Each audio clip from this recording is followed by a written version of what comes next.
നമസ്കാരം എല്ലാ പ്രിയപ്പെട്ട കൂട്ടുകാർക്കും ഫാസിസ് അക്കാഡമിയുടെ മറ്റൊരു വീഡിയോയിലേക്ക് ഹാർദമായ സ്വാഗതം. നമ്മൾ ഇന്നിവിടെ പഠിക്കാൻ പോകുന്നത് ഉത്തരപർവ്വത മേഖല എന്ന ഒരു ഏരിയ ഉണ്ട് അല്ലേ. ഉത്തരപർവ്വത മേഖല എന്ന് നമ്മൾ പറയും. അതല്ലെങ്കിൽ നമ്മളതിന് പറയുന്ന പേരെന്താണ്? നോർത്തേൺ മൗണ്ടൻ റീജിയൻ എന്നാണ് പറയുന്നത് അല്ലേ. നോർത്തേൺ മൗണ്ടൻ റീജിയൻ എന്ന് പറയുന്ന ഒരു മേഖല, ഉത്തരപർവ്വത മേഖല. എന്താണ് ഈ ഉത്തരപർവ്വത മേഖലയെക്കുറിച്ച് ഭൂമിശാസ്ത്രത്തിൽ നമുക്ക് പഠിക്കാനുള്ളത്? ഭൂമിശാസ്ത്രത്തിൽ വളരെ പ്രധാനപ്പെട്ടൊരു ഏരിയ അതാണ് ഉത്തരപർവ്വത മേഖല. ഇത് കേൾക്കുമ്പോൾ തന്നെ നമ്മുടെ മനസ്സിലേക്ക് തെളിഞ്ഞു വരുന്ന ഒരു കാര്യമുണ്ട്. എന്താണത്? ഇന്ത്യയുടെ വടക്ക് ഭാഗം മുഴുവനും ഒരു കോട്ട പോലെ കാത്തു സംരക്ഷിക്കുന്ന നമ്മുടെ ഹിമാലയ പർവ്വത നിര, അതിനെയാണ് ഉത്തരപർവ്വത മേഖല എന്ന് പേരിട്ട് നമ്മൾ പഠിക്കുന്നത്. ആ ഉത്തരപർവ്വത മേഖലയെപ്പറ്റി പഠിക്കാനായിട്ട് ഇറങ്ങിത്തിരിക്കുമ്പോൾ എല്ലാവരും ആദ്യം മറന്നു പോകുന്നൊരു കാര്യമുണ്ട്. എന്താണ്? നമ്മുടെ ഉത്തരപർവ്വത മേഖല എന്ന് പറയുന്ന ഹിമാലയം, ഈ ഹിമാലയത്തിൻ്റെ ചരിത്രമാണ് മറന്നു പോകുന്നത്. ചരിത്രം എന്ന് പറയുമ്പോൾ എന്താണ്? പഴക്കം ചെന്ന കഥയാണ്. ആ ഹിമാലയത്തിൻ്റെ ചരിത്രത്തെ പറ്റി പറയുമ്പോൾ എത്ര വർഷങ്ങളാണ് ഈ ഹിമാലയത്തിൻ്റെ പഴക്കമെന്നാണ് ആദ്യം അറിയേണ്ടത്. അറിയുമോ എത്രയാണതെന്ന്? അതിൻ്റെ പഴക്കം പറയുന്നത് മറ്റൊന്നുമല്ല, ഏകദേശം 120 മില്യൺ വർഷങ്ങൾക്ക് മുൻപ്. 120 മില്യൺ എന്ന് പറയുമ്പോൾ ഏകദേശം 12 കോടി വർഷങ്ങൾക്ക് മുൻപ് എന്ന് നമുക്ക് പറയാൻ പറ്റും അല്ലേ. 12 കോടി വർഷങ്ങൾക്ക് മുൻപാണ് ഈ പറയുന്ന ഹിമാലയ പർവ്വതത്തിൻ്റെ രൂപീകരണം നടന്നത് എന്നാണ് വിശ്വസിക്കപ്പെടുന്നതും തെളിയിക്കപ്പെട്ടിട്ടുള്ളതും. എങ്ങനെ ഇത് രൂപീകരിച്ചു? കാലപ്പഴക്കം നമുക്ക് ലഭിച്ചു. ഇനി ഇത് എപ്രകാരമാണ് രൂപം കൊണ്ടത് എന്നാണ് മനസ്സിലാക്കേണ്ടുന്നത്. അത് മനസ്സിലാക്കണമെന്നുണ്ടെങ്കിൽ അതിനേക്കാൾ കുറേ കൂടി പിന്നിലേക്ക് നമ്മൾ പോകേണ്ടതായിട്ട് വരും. 460 കോടി വർഷങ്ങൾക്ക് മുൻപ് രൂപം കൊണ്ട നമ്മുടെ ഈ ഭൂമി, ആ ഭൂമിയിൽ ഒരു വൻകരയുണ്ടായിരുന്നു. വൻകരയുടെ പേരെന്തെന്ന് ഓർമ്മയുണ്ടോ? ആദിമ വൻകര എന്ന് പറയുന്നത്. അതിൻ്റെ പേരായിരുന്നു പാൻജിയ എന്നാണ് നമ്മൾ പറയുന്നത്. പാൻജിയ. ഈ പാൻജിയ എന്ന് പറയുന്നൊരു വൻകരയായിരുന്നു ഭൂമിയിൽ ആദ്യകാലത്തുണ്ടായിരുന്നത്. അത് ഇങ്ങനെയായിരുന്നു ആ ഒരു വൻകര ഉണ്ടായിരുന്ന പാൻജിയ. അത് ഇങ്ങനെയായിരുന്നു ഉണ്ടായിരുന്നത്. ഒന്ന് കണക്കാക്കുക. പാൻജിയ. ഈ പാൻജിയയെ ചുറ്റി ആരുണ്ടായിരുന്നു? ഒരു മഹാസമുദ്രമുണ്ടായിരുന്നു. Single largest ocean in the world എന്നറിയപ്പെട്ടിരുന്ന ഒരു മഹാസമുദ്രം. ആ മഹാസമുദ്രത്തിൻ്റെ പേരായിരുന്നു പന്തലാസ എന്ന് പറയും. അങ്ങനെ പന്തലാസ എന്ന് പറയുന്ന ഒരു ബൃഹത് സമുദ്രവും അതിനുള്ളിലായി കിടന്നിരുന്ന പാൻജിയ എന്ന് പറയുന്ന ഒരു വലിയ വൻകരയും, ഇത് രണ്ടും മാത്രമേ ആദിമ വൻകരയും ആദിമ സമുദ്രവും എന്ന നിലയിലുണ്ടായിരുന്നുള്ളൂ. കാലാന്തരത്തിൽ നമ്മുടെ ഭൂമി, കറങ്ങിക്കൊണ്ടിരിക്കുന്ന ഭൂമിക്ക് ആന്തരികവും ബാഹ്യവുമായിട്ടുള്ള ഒരുപാട് മാറ്റങ്ങൾ സംഭവിക്കും. ആ മാറ്റങ്ങളുടെ ഫലമായിട്ട് ഭൗമ ഉപരിതലത്തിലുള്ള ചില ഭാഗങ്ങൾ ഉയർത്തപ്പെടുകയും മറ്റു ചില ഭാഗങ്ങൾ താഴ്ത്തപ്പെടുകയും ചെയ്യും. അങ്ങനെ ഈ ഭൗമാന്തർഭാഗത്തും ബാഹ്യ ഭൗമഭാഗത്തും നടക്കുന്ന ശക്തികളുടെ പരിണത ഫലമായിട്ട് ചില ഭാഗങ്ങൾ ഉയർത്തപ്പെടുകയും ചില ഭാഗങ്ങൾ താഴ്ത്തപ്പെടുകയും ഉണ്ടായി. പരിണത ഫലമായിട്ട് പാൻജിയ എന്ന് പറയുന്ന ഭൂഖണ്ഡത്തിൻ്റെ പല പ്രദേശങ്ങളും താഴ്ന്നു പോവുകയും ആ താഴ്ന്ന പ്രദേശങ്ങളിലേക്ക് പന്തലാസ എന്ന് പറയുന്ന സമുദ്രം അതിക്രമിച്ച് കയറുകയും ചെയ്തു. അങ്ങനെ പാൻജിയ എന്ന് പറയുന്ന ഈ സിംഗിൾ ലാർജസ്റ്റ് കോണ്ടിനെൻ്റ് എന്ന് പറയുന്നത് ഒരു ചെറിയ സമുദ്രത്തിനാൽ അല്ലെങ്കിൽ ഒരു ചെറിയ വാട്ടർ ചാനലിനാൽ ഡിവൈഡ് ചെയ്യപ്പെടുകയാണ് ഉണ്ടായത്. അങ്ങനെ പാൻജിയ എന്ന് പറയുന്നത് രണ്ടാക്കപ്പെടുകയാണ്. ഒന്നായി നിന്നൈഹ രണ്ടെന്ന കണ്ടളവിൽ ഉണ്ടായിരുണ്ടൽ ബദം ഉണ്ടാവതല്ല മമ എന്ന് നമ്മൾ ഹരിനാമകീർത്തനത്തിൽ പഠിച്ചിട്ടുണ്ട് അല്ലെങ്കിൽ കേട്ടിട്ടുണ്ട്. അത് തന്നെ ഇവിടെയും ഉണ്ടായി. പാൻജിയ രണ്ടാക്കപ്പെട്ടു. പാൻജിയ രണ്ടാക്കപ്പെട്ടപ്പോൾ പാൻജിയയുടെ ഉത്തരഭാഗം അറിയപ്പെട്ടൊരു പേരുണ്ട്. ആ പേരാണ് നമ്മൾ വിളിക്കുന്നത് എന്താണ്? ലോറേഷ്യ. അതല്ലെങ്കിൽ ഇതിന് വിളിക്കുന്ന മറ്റൊരു പേരാണ് യൂറേഷ്യ എന്ന് വിളിക്കും. അപ്പോൾ യൂറേഷ്യ അതല്ലെങ്കിൽ ലോറേഷ്യ എന്ന് പറയുന്ന വടക്കൻ ഭാഗവും തെക്കൻ ഭാഗത്തിനും കിട്ടി പേര്. അതെന്തായിരുന്നു? അതിൻ്റെ പേരായിരുന്നു, ഇന്ത്യയിൽ അധിവസിക്കുന്ന ഒരു ആദിമ വിഭാഗമുണ്ട്, കേട്ടിട്ടുണ്ട്, ഗോണ്ടുകൾ എന്ന് പറയുന്ന. ആ ഗോണ്ടുകൾ ഇതേ ഗോത്രത്തിൽപ്പെട്ട ആൾക്കാരാണ് എന്നാണ് വിശ്വസിക്കപ്പെടുന്നത്. അതുകൊണ്ടാണ് അതിനെ നമ്മൾ ഗോണ്ട്വാന ലാൻഡ് എന്ന് വിശേഷിപ്പിക്കുന്നത്. ഈ ഗോണ്ട്വാന ലാൻഡിനെ മറ്റൊരു പേരും വിശേഷിപ്പിച്ചിട്ടുണ്ട്. ആ പേരാണ് അങ്കാറ ലാൻഡ് എന്ന് പറയും. Ankara land. അങ്ങനെ ഗോണ്ട്വാന ലാൻഡ് എന്നും യൂറേഷ്യ എന്നും പറഞ്ഞുകൊണ്ട് നമ്മുടെ ഇവിടെയുണ്ടായിരുന്ന ഈ ഭൂമി അതിലുണ്ടായിരുന്ന ഏക ഭൂഖണ്ഡമായ പാൻജിയ അത് രണ്ടാക്കപ്പെട്ടു. പിന്നീട് കാലാന്തരത്തിൽ എന്ത് സംഭവിച്ചു? ഭൗമോപരിതലത്തിലെ മാറ്റങ്ങൾ നിശ്ചലമാകുമോ? ഇല്ല. അതിങ്ങനെ സംഭവിച്ചുകൊണ്ടേയിരിക്കും. അനുസ്യൂതം ഇങ്ങനെ തുടർന്നുകൊണ്ടിരിക്കുന്ന ഒരു പ്രഹേളികയാണ് ഭൗമ അന്തർഭാഗത്തും ഭൗമ ബാഹ്യഭാഗത്തും നടക്കുന്ന മാറ്റങ്ങൾ. ആ മാറ്റത്തിൻ്റെ പരമായിട്ടാണ് ലോറേഷ്യ എന്നും ഗോണ്ടനാലൻഡ് എന്നും പറയുന്ന രണ്ട് പുതിയ ഭൂരൂപങ്ങളുണ്ടായത്. ആ രണ്ട് ഭൂരൂപങ്ങളെ തമ്മിൽ അകത്തിക്കൊണ്ട് ആ വിടവിലേക്ക് ഇരച്ചു കയറി വന്ന ഒരു പുതിയ ഭൂരൂപമാണ് ഒരു പുതിയ സമുദ്രം. ആ സമുദ്രത്തിൻ്റെ പേരെന്തായിരുന്നു? ആ സമുദ്രത്തിൻ്റെ പേര് അതിൻ്റെ പേരായിരുന്നു തെത്തിസ് എന്ന് പറയും. അപ്പോൾ തെതിസ് എന്ന് പറയുന്നൊരു സമുദ്രമുണ്ടായിരുന്നു, തെതിസ് സമുദ്രം. അങ്ങനെ തെതിസ് സമുദ്രവും പന്തലാസായി എന്ന് പറയുന്ന മറ്റൊരു മഹാസമുദ്രം, ഇങ്ങനെ സമുദ്രവും രണ്ടാക്കപ്പെട്ടു. കാലാന്തരത്തിൽ വീണ്ടും വീണ്ടും ഇത് പല പല കഷണങ്ങളായിട്ട് വിഭജിക്കപ്പെട്ടു പോവുകയാണ് ഉണ്ടായത്. അങ്ങനെ പല പല കഷണങ്ങളായിട്ട് വിഭജിക്കപ്പെട്ടു പോയ നമ്മുടെ ഈ ഭൂമിയിൽ ഒരുപാട് ഭൂഖണ്ഡങ്ങളുണ്ടായി. ആ ഭൂഖണ്ഡങ്ങൾ നമുക്കറിയാം അല്ലേ. ലോറേഷ്യയിൽ നിന്നും ഉണ്ടായിരുന്നു നമുക്കറിയാം. ഇവിടെ ഗ്രീൻലൻഡ് എന്ന് പറഞ്ഞൊരു കഷ്ണമുണ്ടായി അല്ലേ, ഗ്രീൻലൻഡ്. അതിന് തൊട്ട് താഴെ നോർത്ത് അമേരിക്ക എന്ന് പറഞ്ഞ് മറ്റൊരു കഷ്ണമുണ്ടായി. അതിനിപ്പുറത്ത് മാറിയിട്ട് യൂറോപ്പ് എന്ന് പറയുന്ന വേറൊരു കഷ്ണമുണ്ടായി. അതിനിപ്പുറത്തേക്ക് മാറിയിട്ട് ഏഷ്യ എന്ന് പറയുന്ന മറ്റൊരു കഷ്ണവുമുണ്ടായി. എന്നാൽ നമ്മുടെ ഗോണ്ട്വാനാലാൻഡിൽ നിന്നും വിഭജിച്ചുണ്ടായത് എന്തൊക്കെയായിരുന്നു? ഇവിടെ സൗത്ത് അമേരിക്ക എന്ന് പറഞ്ഞിട്ട് വേറൊരു കഷ്ണം, ആഫ്രിക്ക എന്ന് പറഞ്ഞുകൊണ്ട് വേറൊരു കഷ്ണം, ഓസ്ട്രേലിയ എന്ന് പറഞ്ഞുകൊണ്ട് മറ്റൊരു കഷ്ണവും ഉണ്ടായി അല്ലേ. 1 2 3 4 5 6 അല്ലേ. എത്ര ഭൂഖണ്ഡങ്ങളാണ് നമുക്ക് മൊത്തം ഉള്ളത്? ഏഷ്യ, യൂറോപ്പ് അല്ലേ, ആഫ്രിക്ക, വടക്കേ അമേരിക്ക, തെക്കേ അമേരിക്ക, പിന്നെ ഏതാ ഉള്ളത്? ഓസ്ട്രേലിയ, ഇവിടെ അന്റാർട്ടിക്ക, ഇങ്ങനെയുണ്ടായി. പക്ഷേ ഇതിലൊന്നും പെടാതെ ഈ ഗോണ്ട്വാനാലാൻഡിൻ്റെ ഭാഗമായിട്ട് മറ്റൊരു ഭൂരൂപം ഉണ്ടായിരുന്നു. അതായിരുന്നു നമ്മുടെ ഇന്ത്യൻ സബ് കോണ്ടിനെൻ്റ് നമ്മൾ വിളിച്ചിരുന്ന ഒരു ഭാഗം, അല്ലെങ്കിൽ ഇന്ത്യൻ പ്ലേറ്റ് എന്ന് പറയുന്നൊരു ഭാഗം. ഈ ഭൂമിക്ക് 2 കാന്തിക ധ്രുവങ്ങളുണ്ടെന്നറിയാമല്ലോ. ഈ 2 കാന്തിക ധ്രുവങ്ങളിൽ ആകർഷണ ശക്തി കൂടുതലുള്ളത് ഏത് ധ്രുവത്തിനാണ് അറിയാവോ? അത് നമ്മളൊരു സൂചി വെച്ച് നോക്കിക്കഴിഞ്ഞാൽ സൂചി എങ്ങോട്ടാണ് തിരിയുന്നത്? നാവികന്മാർ ഉപയോഗിക്കുന്ന ആ സൂചിയെ നമ്മൾ വിളിക്കുന്ന പേരെന്താണ്? വടക്ക് നോക്കി യന്ത്രം. സൂചി വടക്കോട്ടേ തിരിയുകയുള്ളൂ. കാര്യം ഏറ്റവും കൂടുതൽ കാന്തിക ബലം കൂടുതലപ്പോൾ ഏത് ധ്രുവത്തിനാണ്? ഉത്തര ധ്രുവത്തിനാണ്. അപ്പോൾ ഉത്തര ധ്രുവത്തിലെ കാന്തിക ബലത്തിനാൽ ആകർഷിക്കപ്പെട്ടുകൊണ്ട് ഈ പറയുന്ന ഇന്ത്യൻ കോണ്ടിനെൻ്റ് എന്ന് പറയുന്ന അല്ലെങ്കിൽ ഇന്ത്യൻ പ്ലേറ്റ് എന്ന് പറഞ്ഞ ഈ ഒരു മേഖല പതുക്കെ പ്രയാണം ആരംഭിക്കുകയാണ്. എങ്ങോട്ടേക്കാണ്? വടക്ക് ഭാഗത്തേക്കാണ്. അങ്ങനെ വടക്ക് ഭാഗത്തേക്ക് പ്രയാണം ആരംഭിച്ച് ഈ പറയുന്ന ഗോണ്ട്വാനാലാൻഡിൻ്റെ ഭാഗമായിരുന്ന ഇന്ത്യൻ പ്ലേറ്റ് ചെന്ന് ഇടിച്ചു കയറിയത് ഈ പറയുന്ന യൂറോപ്പും ഏഷ്യയും കൂടി ചേർന്നിട്ടുള്ള യൂറേഷ്യ എന്ന് പറയുന്ന ഭാഗത്തേക്കാണ്. അങ്ങനെ യൂറേഷ്യയിലേക്ക് ഇടിച്ചു കയറുകയാണ് ആര്? നമ്മുടെ ഇന്ത്യൻ പ്ലേറ്റ് എന്ന് പറയുന്നത്.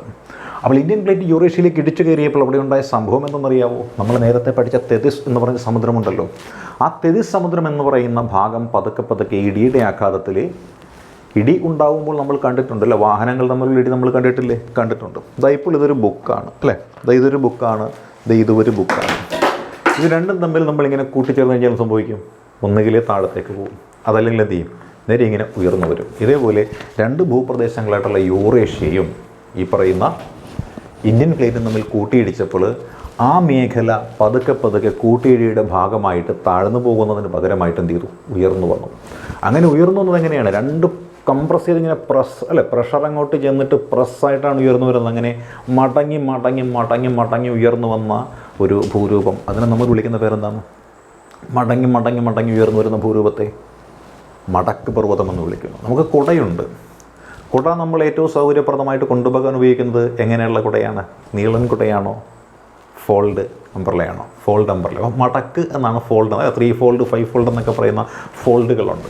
അത്തരത്തിൽ ഒരു ഫോൾഡ് മൗണ്ടൻ ഇവിടെ രൂപം കൊള്ളുകയാണ്. ഈ മൗണ്ടൻ രൂപം കൊണ്ടപ്പോൾ ഈ മൗണ്ടനേക്കാൾ മുൻപ് ഈ ലോകത്തിൽ ഒരുപാട് മൗണ്ടനുകൾ ഇങ്ങനെ ഫോൾഡ് ചെയ്ത് രൂപം കൊണ്ടിട്ടുണ്ട്. അപ്പോൾ ഇതൊരു പ്രായം കുറഞ്ഞ പർവ്വതമാണോ? പ്രായം കൂടിയ പർവ്വതമാണോ? പ്രായം വളരെ കുറഞ്ഞതാണ് അല്ലേ. അതാണ് നമ്മൾ നേരത്തെ പറഞ്ഞ 120 മില്യൺ വർഷമേ ആയിട്ടുള്ളൂ ഹിമാലയ പർവ്വതം ഈ ഭൂമിയിൽ ഭൂജാതനായിട്ട് എന്ന് നമ്മൾ മനസ്സിലാക്കുക. അപ്പോൾ the youngest fold mountain in the world, അങ്ങനെ യങ്ങസ്റ്റ് ഫോൾഡ് മൗണ്ടൻ എന്ന് പറഞ്ഞുണ്ടായ ഈ ഹിമാലയം എങ്ങനെയുണ്ടായതാണ് എന്ന് ചോദിച്ചാൽ തെതിസ് സമുദ്രം ഉണ്ടല്ലോ, നമ്മൾ നേരത്തെ പറഞ്ഞ ആ തെതിസ് സമുദ്രത്തിൻ്റെ അടിത്തട്ട്, ഈ സമുദ്രത്തിൻ്റെയും കുളത്തിൻ്റെയും ഒക്കെ അടിത്തട്ട്, അല്ല തടാകങ്ങളുടെയൊക്കെ അടിത്തട്ടിൻ്റെ ഒരു പ്രത്യേകത ഉണ്ട്. എന്തായിരിക്കും അവിടെ എന്തേ കാണുള്ളൂ? കുളത്തിൻ്റെയൊക്കെ ഏറ്റവും അടിത്തട്ടിൽ ചെളി, മണൽ, അങ്ങനെയുള്ള അവസാദങ്ങളെ കാണുകയുള്ളൂ. അതുകൊണ്ട് തന്നെ ഈ ചെളിയും മണലുമൊക്കെയുള്ള തെതിസ് സമുദ്രത്തിൻ്റെ അടിത്തട്ടാണ് മടങ്ങി മടങ്ങി മടങ്ങി മുകളിലേക്ക് എത്തിയത്. അപ്പോൾ ഹിമാലയം എന്ന് പറയുന്ന പർവ്വതം എങ്ങനെയുള്ളൊരു പർവ്വതമാണെന്ന് ചോദിച്ചാൽ നമുക്ക് എന്ത് പറയാൻ പറ്റും? ആഗ്നേയ ശിലകളാൽ രൂപം കൊണ്ടതാണോ? കായാന്തരിത ശിലകളാൽ രൂപം കൊണ്ടതാണോ? അവസാദ ശിലകളാൽ രൂപം കൊണ്ടതാണോ എന്ന് ചോദിച്ചാൽ എന്ത് പറയും നമ്മൾ? അവസാദ ശിലകളാൽ രൂപം കൊണ്ട പർവ്വതമാണ് ഹിമാലയം എന്ന് കണ്ണും പൂട്ടി പറയാം. കാരണം എന്താണ്? തെതിസ് സമുദ്രത്തിൻ്റെ അടിത്തട്ടാണ് ഈ പറയുന്ന ഹിമാലയ പർവ്വതമായിട്ട് ഉയർന്നു നിൽക്കുന്നത്. അടിത്തട്ടിലുണ്ടായിരുന്ന ചെളിയും മണലും ചെറിയ പാറക്കഷണങ്ങളും ഒക്കെ ആയതുകൊണ്ട് പരമാവധി ഇതിനകത്ത് രൂപമാറ്റം വന്നിട്ടുള്ള കായാന്തരിത ശിലകൾ കണ്ടേക്കാം. പക്ഷെ ഒരിക്കലും ഏത് പാറകൾ കാണില്ല? ഇഗ്നിയസ് റോക്സ് അഥവാ ആഗ്നേയ ശിലകൾ ഉണ്ടാവില്ല. അപ്പോൾ അവസാദ ശിലകളും കായാന്തരിത ശിലകളാലും രൂപം കൊണ്ട പർവ്വതമാണ് ഹിമാലയ പർവ്വതമെന്നും 120 മില്യൺ വർഷങ്ങൾക്ക് മുൻപ് രൂപം കൊണ്ട പർവ്വതമാണ് ഹിമാലയ പർവ്വതമെന്നും ലോകത്തിലെ ഏറ്റവും വലുതും ഏറ്റവും പ്രായം കുറഞ്ഞതുമായിട്ടുള്ള മടക്ക് പർവ്വതമാണ് ഹിമാലയ പർവ്വതമെന്ന് നമ്മൾ പറയുന്നു. അങ്ങനെ നമ്മൾ പറയുമ്പോൾ ഏറ്റവും വലുതെന്ന് പറയുമ്പോൾ ഇവൻ്റെ വലിപ്പത്തെക്കുറിച്ചൊരു ധാരണ നമുക്ക് വേണം. ഇവൻ്റെ വലിപ്പം എന്ന് പറയുന്നത് 2400 കിലോമീറ്ററാണ് ഇവൻ്റെ നീളം എന്ന് പറയുന്നത്. 2400 കിലോമീറ്റർ നീളത്തിലും ഏകദേശം 500 മുതൽ 150 കിലോമീറ്റർ വരെ വീതി അല്ലെങ്കിൽ വിസ്താരത്തിലുമായിട്ട് നീണ്ടു നിവർന്നു കിടക്കുന്നൊരു ബൃഹത് പർവ്വതമാണ് ഈ പറയുന്ന ഇത് പർവ്വതം, ഹിമാലയ പർവ്വതം.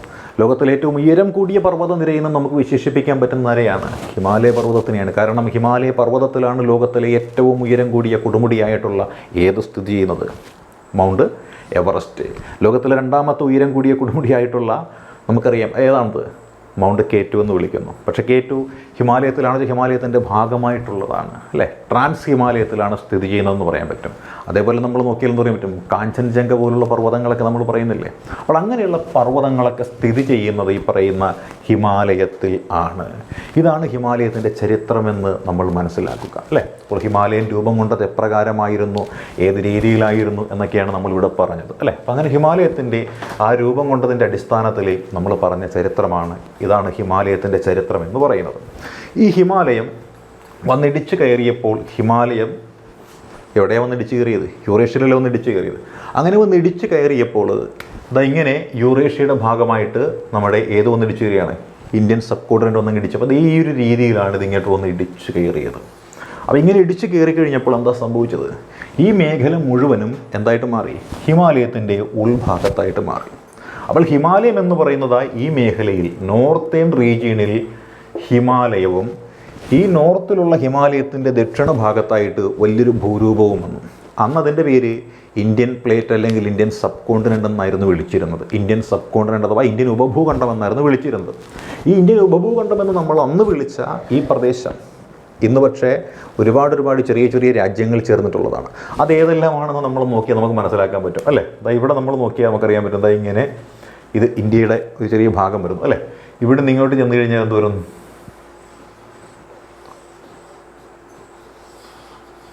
നിങ്ങൾക്ക് ഇതിനകത്ത് ഇന്ത്യ വന്നില്ലേ? ഇന്ത്യ വന്നു.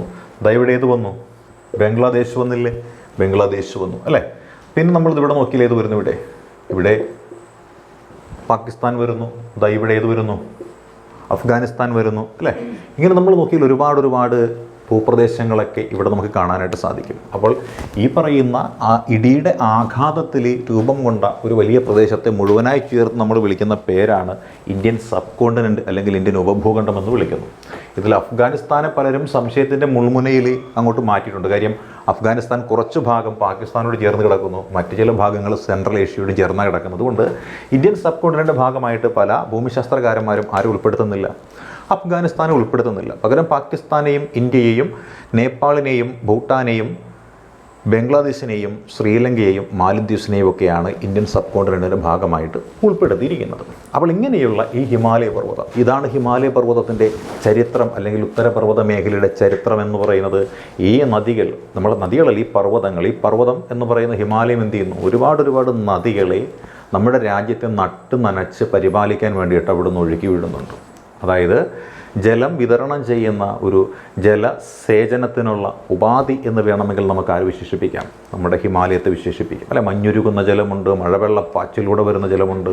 സിന്ധുവും ഗംഗയും അല്ലെ, ബ്രഹ്മപുത്രയും യമുനയുമെല്ലാം ഈ പറയുന്ന ഹിമാലയൻ നദികളാണ്. ഇവരാണ് നമ്മുടെ ഇന്ത്യയുടെ ഭക്ഷ്യധാന്യ കലവറ എന്ന പേരിൽ അറിയപ്പെടുന്ന ഉത്തര മഹാസമതലത്തെ പരിപാലിക്കുന്ന നദികൾ. അത് ഹിമാലയത്തിൽ നിന്നുള്ള നദികളാണ്. അപ്പോൾ നമ്മൾ പഠിക്കുന്ന ഉത്തരപർവ്വത മേഖലയെക്കുറിച്ച് ആയതുകൊണ്ട് തന്നെ ഈ ഉത്തരപർവ്വത മേഖലയിലെ പർവ്വതങ്ങൾ എത്ര തരമുണ്ടെന്ന് നമുക്ക് നോക്കാം. ഇതിനെ പല രീതിയിൽ നമുക്ക് ക്ലാസിഫൈ ചെയ്യാനായിട്ട് സാധിക്കും. അതിൽ ഒന്നാമത്തെ ഒരു ക്ലാസിഫിക്കേഷൻ എന്ന് പറയാൻ നേരത്ത് എങ്ങനെ നമുക്ക് പറയാൻ സാധിക്കും? ഒന്നാമത്തെ ക്ലാസിഫിക്കേഷൻ നമ്മൾ കൊടുക്കുന്നത് ഇതിൻ്റെ ഭൂമിശാസ്ത്രപരമനുസരിച്ചുള്ള സ്ഥാനത്തിൻ്റെ അടിസ്ഥാനത്തിലാണ്. അതായത് ഭൂമിശാസ്ത്രപരമായിട്ടുള്ള അതിൻ്റെ ഒരു സ്ഥാനം നോക്കിയിട്ട് നമുക്ക് തരംതിരിക്കാൻ സാധിക്കുന്നത്: ഒന്ന്, ഹിമാലയൻ മലനിരകൾ; രണ്ട്, ട്രാൻസ് ഹിമാലയൻ മലനിരകൾ; മൂന്ന്, ഏതാണ്, കിഴക്കൻ പർവ്വതങ്ങൾ. അതല്ലെങ്കിൽ നമ്മളതിനെ വിളിക്കുന്നൊരു പൂർവാഞ്ചൽ എന്ന് വിളിക്കാറുണ്ട്.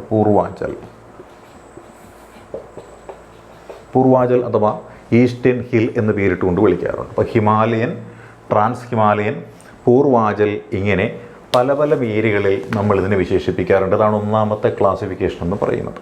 ഒന്നാമത്തെ ക്ലാസിഫിക്കേഷൻ ഹിമാലയനും ട്രാൻസ് ഹിമാലയനും പൂർവാഞ്ചലും ഉണ്ട്.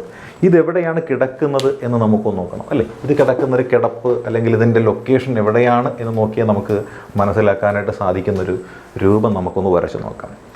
ഇങ്ങനെ കുറച്ച് പർവ്വതങ്ങൾ ഇവിടെ കിടപ്പുണ്ട്. ഈ രീതിയിൽ ഇങ്ങനെ കിടക്കുന്നൊരു പർവ്വതമുണ്ട്. ഇതിനോട് ചേർന്ന് തന്നെ ഈ ഒരു ആകൃതിയിൽ കിടക്കുന്ന പർവ്വതനിരകളുണ്ട്. ഈ വരയ്ക്കുന്നതെല്ലാം പർവ്വതമാണെന്ന് നിങ്ങൾ സങ്കല്പിച്ചേക്കുക. ഈ രീതിയിൽ കിടക്കുന്ന പർവ്വതമുണ്ട്.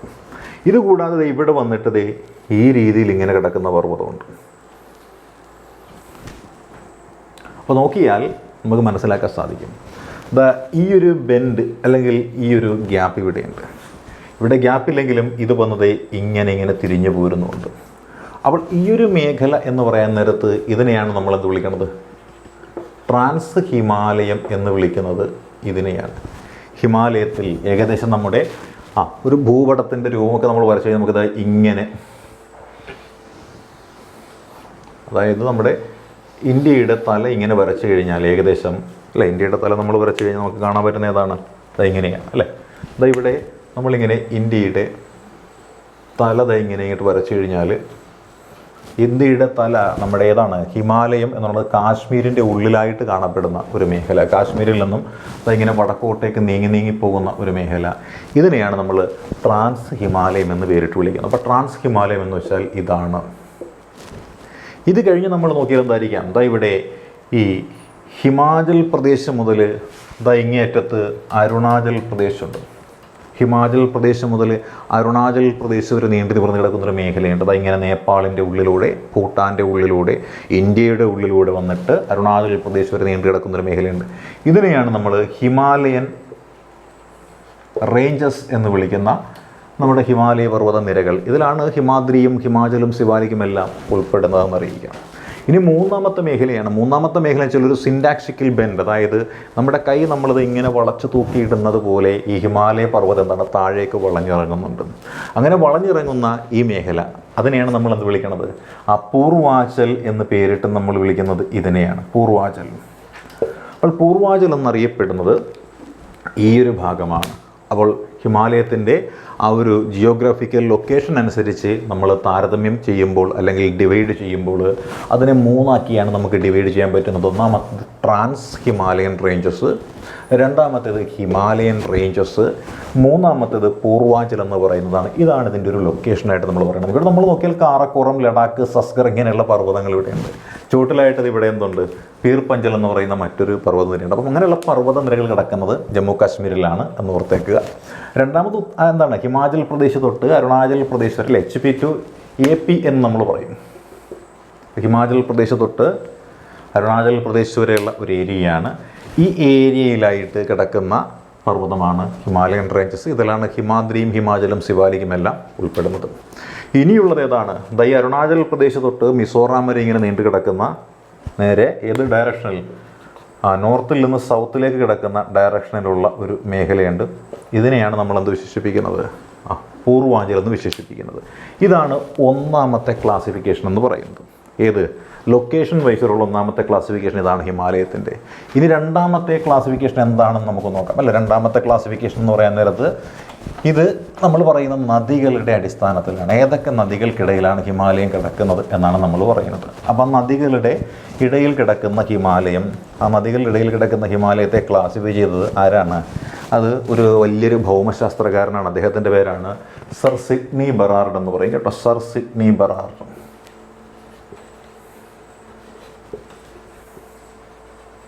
Sir Sidney Berard. ഇദ്ദേഹം നദികൾ എന്ന് പറയുമ്പോൾ നമുക്കറിയാം ഹിമാലയത്തിൽ നിന്ന് ഉത്ഭവിച്ചു വരുന്ന നദികളാണ്. അങ്ങനെയുള്ള നദികൾ എന്ത് ചെയ്തു? കണ്ടെത്തി.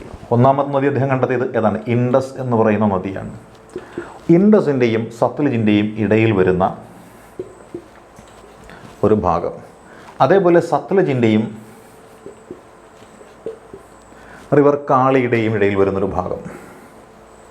അതേപോലെ കാളി നദിയുടെയും ടീസ്റ്റ നദിയുടെയും ഇടയിൽ വരുന്ന മറ്റൊരു ഭാഗം.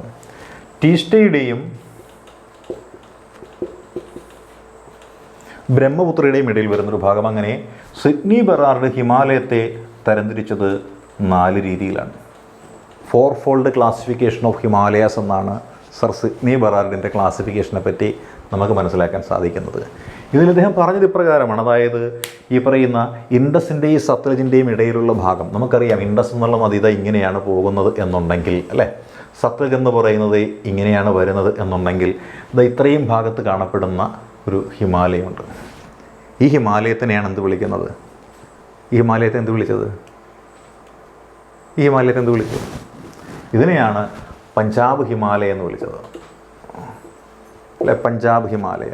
ഈ പഞ്ചാബ് ഹിമാലയത്തിന് എത്ര കിലോമീറ്റർ ലെങ്ത് ഉണ്ടെന്നറിയാവോ? പഞ്ചാബ് ഹിമാലയത്തിൻ്റെ ലെങ്ത് എത്രയുണ്ടെന്നറിയാവോ? പഞ്ചാബ് ഹിമാലയത്തിൻ്റെ ലെങ്ത്, ഈ പഞ്ചാബ് ഹിമാലയത്തിൻ്റെ ലെങ്ത് എന്ന് പറയാൻ നേരത്തെ ഏകദേശം ഒരു 500 കിലോമീറ്ററോളം ലെങ്ത് ആണ് ഈ പഞ്ചാബ് ഹിമാലയത്തിനുള്ളത്. 500 മുതൽ 560 വരെ എന്നൊക്കെയാണ് കണക്കുകൾ സൂചിപ്പിക്കുന്നത്, അല്ലേ? പഞ്ചാബ് ഹിമാലയത്തിൻ്റെ ലെങ്ത് ഏകദേശം 500 മുതൽ 550 വരെയുള്ള ലെങ്താണ് കാണിക്കുന്നത്.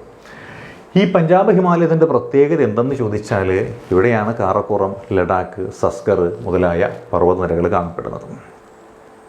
പിന്നെ നോക്കിയാൽ പീർപ്പഞ്ചൽ നിരകൾ ഇവിടെ കാണപ്പെടുന്നുണ്ട്. പിന്നെ വൈഷ്ണോദേവി, അങ്ങനെയുള്ള അമർനാഥ് മുതലായ ടെമ്പിൾസ് കാണപ്പെടുന്നതും എവിടെയാണ്? ഇവിടെയാണ്, അല്ലേ? ഇതിന് ശേഷം നമ്മൾ നോക്കിയാൽ കാർഷിക മേഖലയെ നോക്കിക്കഴിഞ്ഞാൽ ഇവിടെ എന്ത് കാണാൻ പറ്റും? ഖരേവാസ് എന്ന് പറയുന്ന കുറച്ച് മണ്ണിനങ്ങൾ ഇവിടെ കാണപ്പെടുന്നുണ്ട്, അല്ലേ? ആ ഖരേവാസ് എന്ന് പറയുന്ന മണ്ണിനങ്ങൾ കുങ്കുമപ്പൂവിൻ്റെ കൃഷിയുണ്ട്, സാഫ്രോൺ കൾട്ടിവേഷനുണ്ട്. ആ സാഫ്രോൺ കൾട്ടിവേഷൻ ഏറ്റവും അത്യന്താപേക്ഷിതവും അത്യുത്തമവുമായിട്ടുള്ള മണ്ണിനത്തെയാണ് നമ്മൾ എന്ത് വിളിക്കുന്നത്?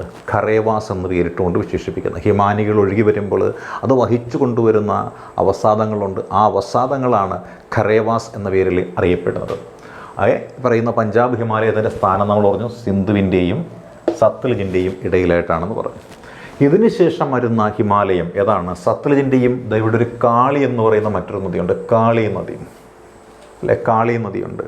ആ കാളി നദിയുടെയും ഇടയിലായിട്ട് വരുന്നൊരു ഹിമാലയമുണ്ട്. ഈ ഹിമാലയത്തെ നമ്മൾ വിളിക്കുന്നത് കുമാവൂൺ ഹിമാലയ എന്ന് വിളിക്കുന്നു, അല്ലെ? കുമാവൂൺ ഹിമാലയ എന്ന് വിളിക്കുന്നു. ഈ കുമാവൂൺ ഹിമാലയയുടെ ഏകദേശം കിലോമീറ്റർ എന്ന് പറയുന്നത് 320 വരുന്ന കിലോമീറ്ററാണ്. ഏകദേശം 320 കിലോമീറ്ററാണ്. പഞ്ചാബ് ഹിമാലയം 500 മുതൽ 560 വരെ എന്ന് ചില സ്ഥലങ്ങളിൽ കാണപ്പെടുന്നുണ്ട്. കുമവൂൺ ഹിമാലയം എന്ന് പറയുന്ന നേരത്ത് 320 കിലോമീറ്ററാണ് ഇവിടെയുള്ളത്. 320 കിലോമീറ്റർ. ഈ 320 കിലോമീറ്ററിൽ തന്നെ ഇതിനെ രണ്ടായിട്ട് നമ്മൾ ഡിവൈഡ് ചെയ്തിട്ടുണ്ട്. അതായത് ഇതിൻ്റെ പടിഞ്ഞാറ് ഭാഗം, അതായത് എവിടെയാണ് കാണപ്പെടുന്നതെന്ന് ചോദിച്ചാൽ ഉത്തരാഖണ്ഡ്, ഹിമാചൽ പ്രദേശ് മുതലായ മേഖലയിലാണ് ഈ കുമവൂൺ ഹിമാലയസ് കാണപ്പെടുന്നത്. അതിൽ കിഴക്കൻ ഭാഗമാണ്, ഈസ്റ്റേൺ ഭാഗമാണ് കുമാവൂൺ ഹിമാലയ എന്നറിയപ്പെടുന്നത്. ഇതിൻ്റെ വെസ്റ്റേൺ ഭാഗം അറിയപ്പെടുന്നത് ഗർവാൾ ഹിമാലയ എന്നാണ്, അല്ലേ? ഗരിവാൾ എന്നൊക്കെ കേട്ടിട്ടില്ലേ? അത് തന്നെയാണ് ഇവിടെയും പറഞ്ഞത്. അപ്പോൾ ഗരിവാൾ ഹിമാലയ എന്നറിയപ്പെടുന്നത് കുമവൂൺ ഹിൽസിൻ്റെ പടിഞ്ഞാറൻ ഭാഗമാണെന്നും കുമവൂൺ ഹിമാലയ എന്നറിയപ്പെടുന്നത് ഇത് കിഴക്കൻ ഭാഗമാണ് എന്നുമാണ് നമ്മൾ മനസ്സിലാക്കേണ്ടത്. അങ്ങനെ മൊത്തം ഒരു 320 കിലോമീറ്ററാണ് ഇവിടെയുള്ളത്. ഇവിടെ കാണപ്പെടുന്നത് എന്തെന്ന് ചോദിച്ചാൽ അമർനാഥ്, കേദാർനാഥ്, അങ്ങനെയുള്ള ചില പ്രധാനപ്പെട്ട തീർത്ഥാടന കേന്ദ്രങ്ങൾ, മസൂറി, ഡാർജിലിംഗ് മുതലായ ഹിൽ സ്റ്റേഷനുകൾ, ഷിംല മുതലായ ഹിൽ സ്റ്റേഷനുകളൊക്കെ ഇവിടെ കാണപ്പെടുന്നുണ്ട്. ഇനി നമ്മൾ നോക്കിയാൽ അടുത്ത ഒരു മേഖലയുണ്ട്, അതിനെ നമ്മൾ വിളിക്കുന്നവർ നേപ്പാൾ ഹിമാലയ എന്നാണ് വിളിക്കുന്നത്. നേപ്പാൾ ഹിമാലയ അല്ലേ. നേപ്പാൾ ഹിമാലയ എന്ന് പറയുമ്പോൾ ഏതൊക്കെ നദികൾക്കിടയിൽ വരുന്നതാണ്? കാളി നദിക്കും ടീസ്റ്റ എന്ന് പറയുന്ന നദിയുണ്ട്, ടീസ്റ്റ നദി. ഇപ്പോൾ കാളി നദിക്കും ടീസ്റ്റ നദിക്കും ഇടയിൽ വരുന്ന ഒരു മേഖലയുണ്ട്. ഏകദേശം 800 കിലോമീറ്ററാണ് ഇതിൻ്റെ ലെങ്ത് എന്ന് പറയുന്നത്. 800 കിലോമീറ്റർ ലെങ്താണ്. ഇതിനെയാണ് നമ്മൾ നേപ്പാൾ ഹിമാലയ എന്ന് പേരിട്ടുകൊണ്ട് വിശേഷിപ്പിക്കുന്നത്. അപ്പോൾ നേപ്പാൾ ഹിമാലയ എന്ന് വിശേഷിപ്പിക്കുന്നത് ഏതാണ്? 800 കിലോമീറ്റർ ലെങ്തുള്ള ഈ ഒരു മേഖലയാണ്. ഇവിടുത്തെ പ്രത്യേകത എന്ന് വെച്ചാൽ ഉയർന്ന കൊടുമുടികളാണ് ഇവിടെ കാണപ്പെടുന്നത്. അതായത് 8,000 മീറ്ററിന് മുകളിൽ, അല്ലെങ്കിൽ 8,000 മീറ്റർ അല്ലെങ്കിൽ 8 കിലോമീറ്ററിലധികം ഉയരമുള്ള കൊടുമുടികൾ, നമ്മുടെ എവറസ്റ്റ് ഉൾപ്പെടെയുള്ള കൊടുമുടികൾ കാണപ്പെടുന്നത് ഇവിടെയാണ്. അതുകൊണ്ട് 8,000 പീക്കിൻ്റെ കേന്ദ്രസ്ഥാനമായിട്ട് കണക്കാക്കുന്നത് ഈ ഒരു ഏരിയയാണ്. ഇത് കാണപ്പെടുന്ന ഏതാണ്? നമ്മളിവിടെ എഴുതിയ നദികളുടെ പേരോർമ്മയുണ്ടല്ലോ, ഏതൊക്കെയായിരുന്നു? ഇത് സത്ലജാണ്, ഇത് കാളിയാണ്, ഇത് ടീസ്റ്റയാണ്, ഇത് ബ്രഹ്മപുത്രയാണ്. അപ്പോൾ ബ്രഹ്മപുത്ര, സത്ലജ്, കാളി, ടീസ്റ്റയാണ്. അപ്പോൾ കാളിക്കും ടീസ്റ്റയ്ക്കും ഇടയിലുള്ള ഭാഗത്തിനെയാണ് നമ്മൾ എന്ത് വിളിക്കുന്നത്? നേപ്പാൾ ഹിമാലയം എന്ന പേരിട്ട് വിശേഷിപ്പിക്കുന്നത്. ഇനി അടുത്തതാണ് ഏറ്റവും ഒടുവിലത്തെ പോർഷൻ. ഇത് നമ്മൾ പറഞ്ഞ 4 ഫോൾഡ് ക്ലാസിഫിക്കേഷൻ ഓഫ് ഹിമാലയാസ് ആണ് നമ്മളിപ്പോൾ പറഞ്ഞത്. അടുത്ത ഏതാണ്? ഈ പറയുന്ന ടീസ്റ്റയ്ക്കും ഇവിടെ കാണുന്ന ബ്രഹ്മപുത്രയുണ്ട്. ഈ ബ്രഹ്മപുത്രയ്ക്കും ഇടയിലുള്ള ഭാഗമുണ്ട്. ഇതറിയപ്പെടുന്ന പേരാണ് ആസാം ഹിമാലയ എന്ന പേരിലാണത് അറിയപ്പെടുന്നത്. ആസാം ഹിമാലയാസ് അല്ലേ. അപ്പോൾ ആസാം ഹിമാലയാസ് എവിടെ കാണപ്പെടുന്നു എന്ന് ചോദിച്ചാൽ ടീസ്റ്റയ്ക്കും പിന്നെന്തിനിടയിലാണ് കാണപ്പെടുന്നത്? ബ്രഹ്മപുത്രയ്ക്കും ഇടയിൽ കാണപ്പെടുന്നതാണ്. അപ്പോൾ ടീസ്റ്റയ്ക്കും ബ്രഹ്മപുത്രയ്ക്കും ഇടയിൽ കാണപ്പെടുന്നതാണ് ഏതെന്ന് പറയുന്നത്? ആസാം ഹിമാലയ എന്ന് പറയുന്നത്. ഇവിടുത്തെ ലെങ്ത് എത്രയാണ് എന്ന് ചോദിച്ചാൽ ഏകദേശം ഒരു 720 കിലോമീറ്റർ ലെങ്താണ് ഈ ആസാം ഹിമാലയത്തിനുള്ളത്.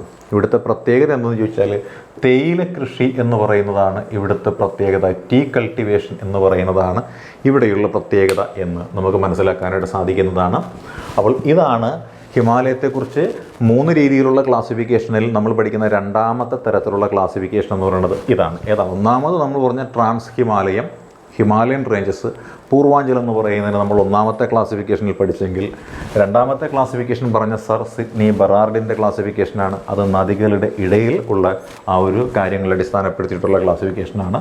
അതിൻ്റെ അടിസ്ഥാനത്തിൽ പഞ്ചാബ് ഹിമാലയം എന്നും കുമൗൺ ഹിമാലയം എന്നും നേപ്പാൾ ഹിമാലയം എന്നും ആസാം ഹിമാലയം എന്നും പറഞ്ഞുകൊണ്ട് തരംതിരിച്ചു. ഇനി ഭൂരൂപങ്ങളുടെ അടിസ്ഥാനത്തിലുള്ള ക്ലാസിഫിക്കേഷൻ ഉണ്ട്. അതാണ് മൂന്നാമത്തെ ക്ലാസിഫിക്കേഷൻ എന്ന് പറയുന്നത്. മൂന്നാമത്തെ ക്ലാസിഫിക്കേഷൻ അതാണ്. അതായത് വടക്ക് പടിഞ്ഞാറ് ഭാഗത്തുള്ള ഹിമാലയം എന്നൊക്കെ നമ്മൾ പറയുന്ന മേഖല ഏതാണ് അല്ലേ? ഭൂരൂപങ്ങളുടെ അടിസ്ഥാനത്തിലുള്ള ക്ലാസിഫിക്കേഷൻ എന്ന് പറയുന്നത് അതാണ്.